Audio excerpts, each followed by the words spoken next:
Hi, I'm Pastor Bill. I'm doing the child safety training for First Baptist Church of Avoca. God has given us awesome opportunities for ministry, particularly for children's ministry. As you can see, we will go to great lengths to make children's ministry exciting and fun, but most of all, we want to make sure that it's safe. If I asked you what was our number one priority in ministry, and I gave you three choices: ministering for Christ, safeguarding our reputation, or keeping the children safe, what would be your answer? Well, if you answered anything but all three, you could be incorrect. We want to accomplish all three at the same time. And let me just touch first on keeping the children safe.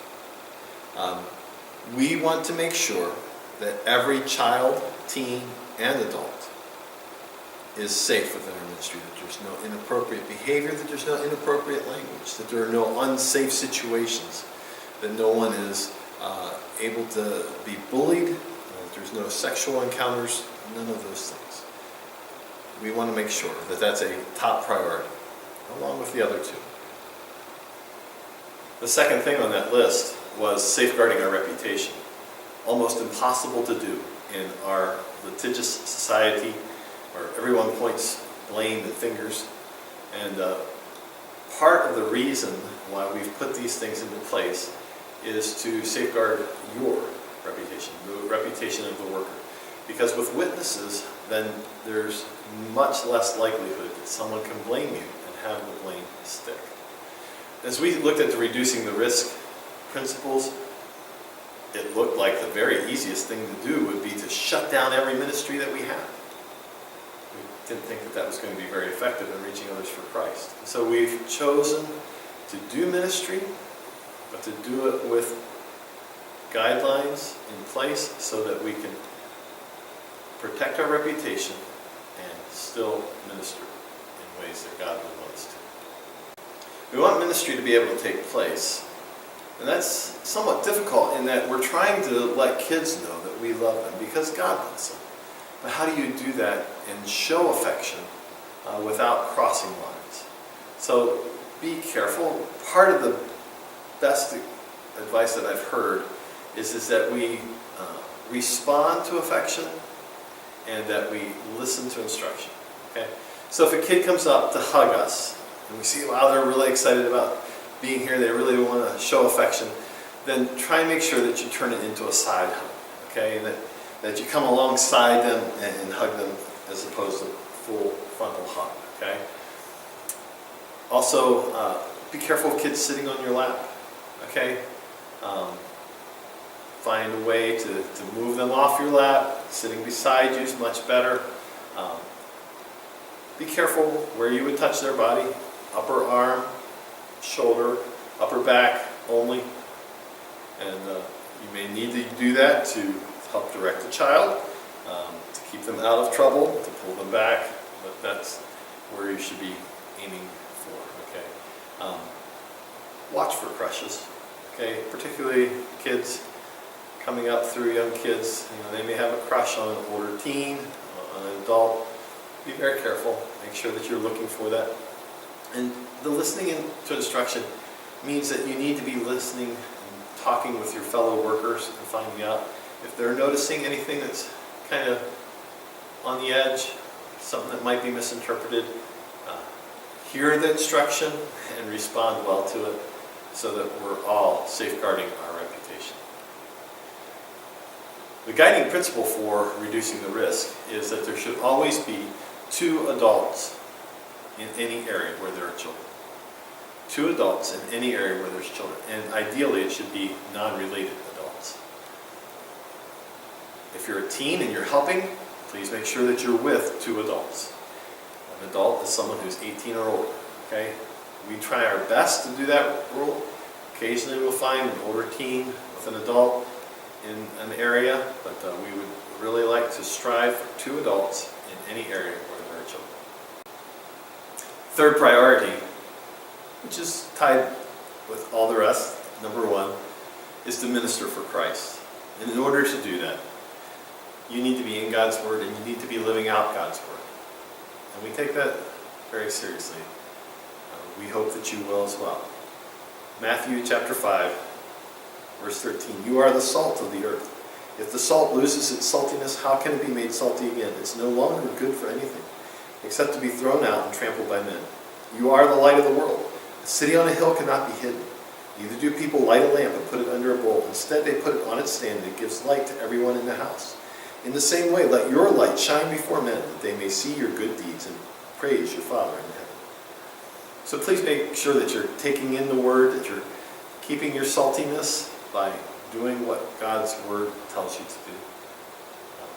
Be in His Word, be praying.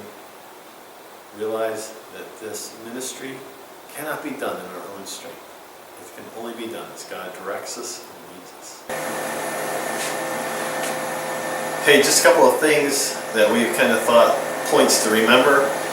2 adult rule. That means you got to think through things like the bathroom. How are you going to get kids to the bathroom? Probably best just to let them go into the bathroom if they are at any age where they can handle it on their own, and you wait at the bathroom door. That may mean that there need to be 3 adults in a room teaching, because someone's going to have to watch the kids as they go to the bathroom.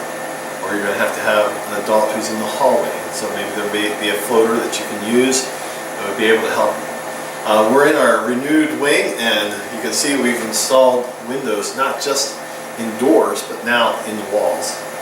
Part of that is, again, to safeguard our reputation. People can walk by, and people can look, and they can see that there's adults in the room, and the kids are under adult supervision. Okay? Those things are important, and for that reason, we don't want to decorate and cover the window. Okay? So please make sure to keep that open. Minor to minor abuse is growing, and is a growing concern, and so we want to make sure that no kids are left unsupervised anywhere in the building. So you'll notice in Acts 2:46 and other things, we're asking that parents and kids and teens stay with the group so that they're not wandering off. And so occasionally you'll find that we're doing building checks as well, just to make sure that there's no one else out in the outlying areas of the building. Another area, be careful on social media. Facebook's great, email's great, but if you have a kid's email address, probably a good idea to carbon copy in their parents any interaction that you're having with them, particularly if you're a teen. Okay, be very careful on that. If you have any questions, please ask. Some of our ministries are moving to a checkout procedure. Please make sure that you're at the training and that you understand and you use any checkout procedures that are put into place. Normally what we're looking for is people who've been given permission to pick up a child. Maybe the parents, maybe daycare providers, maybe aunts and uncles, it may be their ride. But in most cases, we need identification that this indeed is the person that's supposed to be picking them up. Obviously, you're looking for clues as the child gets a hold of the person. If they're looking really fidgety, take another minute. Call for the ministry leader and say, hey, I'm just not sure. It doesn't look like they really want to go home with this person. Okay, phone calls are acceptable. Let's make sure that we've checked things out before we make any decisions. If you've been assigned to a group of children or teens, please do frequent head face counts. Make sure that you've got your whole group there with you.